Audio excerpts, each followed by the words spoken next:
Hello, I am Erdem from UVision. In this video we will learn what is node analysis and how to apply it on a circuit. Node analysis is actually a very powerful tool for us to analyze the circuits, and many circuit simulation programs use node analysis to show you the required information. In node analysis, what you actually find is, after the analysis process, you find the voltage value of every node in the circuit, and by utilizing from that node voltages, you try to find the asked information about the circuit. So after the analysis process, you find voltage value of every node. Alright, and in this video we will learn every step of the node analysis. Let's start by the first step. First step is to choose a ground node if it's not labeled before on the circuit. So let's write it down. Choose, I will send them to the right. Choose a ground node if it is not labeled before. For instance, on the circuit, there is no ground node labeled, so you first need to choose a ground node before starting node analysis. Alright? Let's look at the second step. Second step is to assign unknown node voltages, but with a criteria, of course, with respect to the ground node.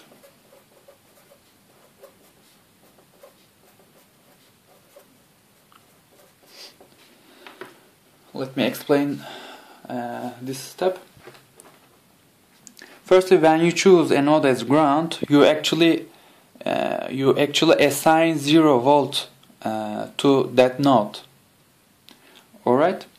And when you assign unknown node voltages with respect to the ground, after finding the value of that unknown, you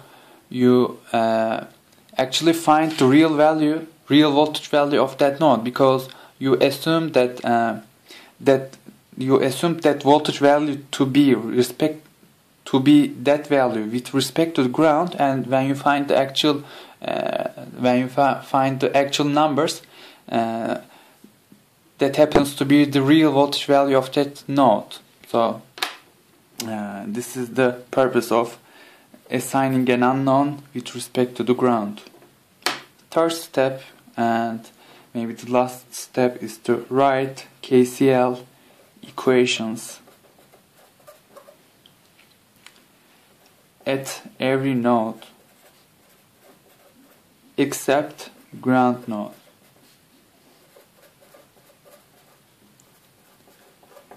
Remember, in the node analysis, our purpose is to find voltages of every node. But in the first step, you have assigned 0 volt to a node already, so you don't need to find voltage of the ground node. That's why you don't write KCL equation at the ground node. Alright?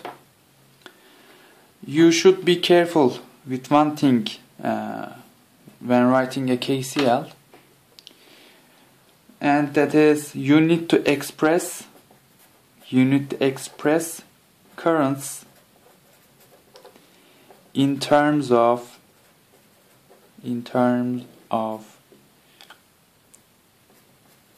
the unknown node voltages.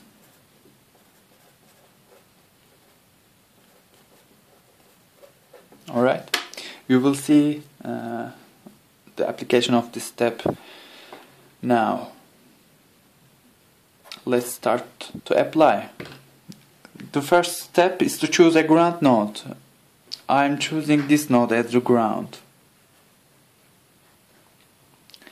because there are 3 branches connected to this node, and to this node there are 2, and to this node there are 2, and it's better to choose the node that has maximum connected branches.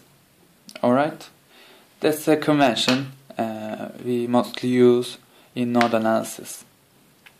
So 1, 2, 3 branches connected to this particular node. First step is done. Second step, assign unknown node voltages with respect to the ground node. So we have two nodes other than ground node, and the first one is this, second one is this. Let's say this is node A, this is node B, and I'm assigning EA node voltage to this one and EB node voltage to node B, and these are with respect to the ground. Okay, this is an important point. Third step, let's write KCL equations. We will first write KCL at node A and then node B, and then we will finish with the node analysis. Firstly, let's write KCL at node A.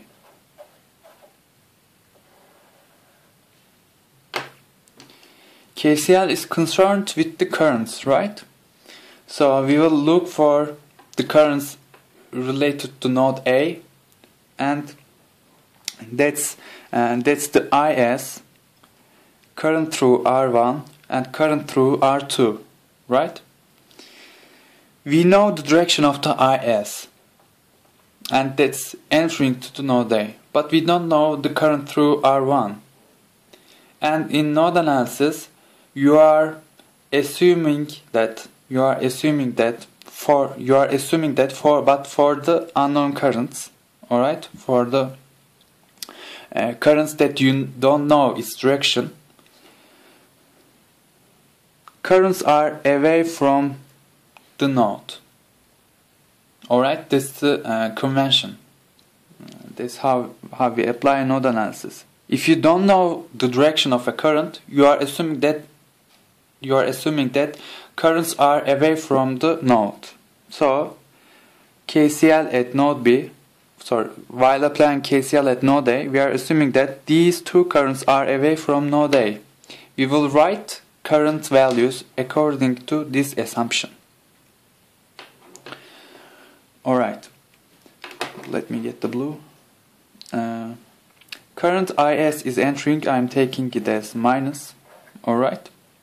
So away currents are assumed to be plus if the entering is minus. Let's write down this current. To find the value of this current, we can divide voltage across resistor to resistance value, right? What's the voltage across R1? EA minus the voltage of the ground. What is the voltage of the ground? That's 0.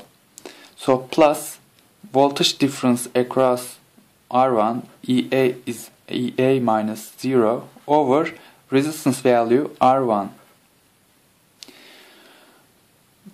Let's look at this current. This is also away. We assume that this current is away from node A, and we can write the value of this current as what's the voltage difference across R2? EA minus EB, right? Because if EA is bigger than EB, this current flows through the right, naturally. EA minus EB is the voltage difference across R2, and if you divide this by the resistor value R2, we can get the current value. We have included all currents related to node A, so we can set this 0 by KCL. So we have finished KCL at node A. Let's write down KCL at node B, and that will be the last KCL we will write for this circuit. Node B. There are two currents related to the node B, right? Current through R3, current through R2. And we don't know their directions. While writing KCL, we assumed that, while writing KCL at node A, we assumed that these currents directions to be right and to down, but these directions are not their real directions. So while writing KCL at node B, we are assuming that the direction of the currents are away from node B. Alright? So current through R2 is to the left, current through R3 is to the down. Let's write down KCL in parallel with these assumptions. Let's first write for R3. If EB is bigger than 0 voltage of the ground node, then current can flow through downward, right? So voltage across R3 is EB minus 0 over R3. And if EB is bigger than EA, current can flow through the left, which is the direction of this current. So voltage across R2 is said to be EB minus EA, and if we divide this by the resistor value, we can find the current value, R2. And we included this current and this current, so we don't have any more current related to node B. We can set this whole to a 0 by KCL, and that's the whole process we follow while applying a node analysis. In an actual question, we know IS, we know R1, we know R2, and we know R3. So we can find EB and EA in a two equation and two unknown system. And in this video we have learned all steps, and we have learned how to apply each step on a circuit. Thanks for watching.